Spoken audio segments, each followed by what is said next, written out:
One of my favorite images from the Bible is the image of the garden. And I love it because that's how the Bible begins and ends. So in Genesis, God creates the world and everything in it, and it starts in a garden. You have the first two people that God made, Adam and Eve, and God says to them, like, their first rule is to tend the garden, to take care of it, take care of the animals and the plants, the trees, all of it, because in the beginning, all of it worked in harmony.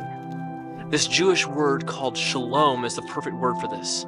Sometimes we translate it peace, but it really just means that everything fit together exactly as it's supposed to. The people were in like perfect peace and shalom with God, and in perfect peace and shalom with everything God had made. God had created them to take care of what else God had created. They were the peace keepers. They were made to keep the shalom. And then it all got mixed up. Sin got into the picture, and we have this world now where everything isn't in shalom, where so much of God's world is broken. And so we go from being peacekeepers to peacemakers. Jesus said, "Blessed are the peacemakers." And I love this idea of being a peacemaker because I think it fits so beautifully with this picture of the garden that the Bible begins with. You see, I'm not a good gardener. I'm actually a terrible gardener. If I made anything in a garden, if I planted anything, it's probably going to die. But I think I know how to garden. And how to garden tells me so much about what it means to be a peacemaker. Because you don't just put seeds down on the ground and watch them grow overnight. No, planting something in a garden takes time. You have to clear out all of the weeds and clear the soil so there's nothing to block the sun and the water and the nutrients from getting to what you've created. And then you have to till the soil, to break it up so that seeds can get in it.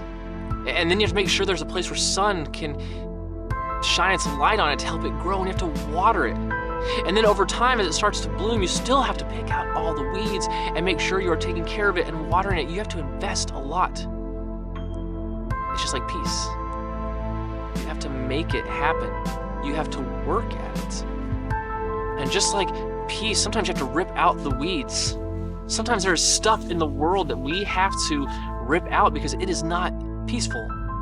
Things like racism, sexism, hate, all of that stuff, like that's weeds that don't belong in God's garden. And sometimes we have to do the work of like tilling the soil so that peace can grow. Sometimes that means we have to say sorry. Sometimes it means we have to give other people a second chance. And sometimes that means that we have to ask for second chances because we have been part of the problem. And we have to keep watering it and keep watering it. Like if we don't watch for making peace, then the opposite of peace is what's going to happen. And here's what I love about this idea of the garden in the Bible. Is that's where the Bible ends. The Bible ends in a garden. In the book of Revelation, there's this picture, not of all the people going to meet God in heaven, but of God coming here on earth in a garden, where God is with God's people. And in the way this picture is painted, there's no more crying, there's no more death, there's no more war, there's peace. Just like in the beginning of the Bible, God is living in shalom with everything that God made. That's where this is headed. So it's like the Bible begins and ends with this because this is where God wants us to go. This is what God made us for, and this is what God is creating us for. And here's what I love most about this, is that some days we are the gardener, and some days we are the garden. Some days we're the gardeners. Some days we are making peace in the world. We're doing what God made us to do. We're creating peace. Just like we're gardening the world, we're creating peace around us. But sometimes we are the garden. And sometimes God needs to do the work in us to make us more peaceful, more patient, more kind. Sometimes God has to work on us so that we can then go be the gardeners. But you were made to sow the seeds of peace, of love, of hope. That is what God made you for. So go make this world like the garden that God created.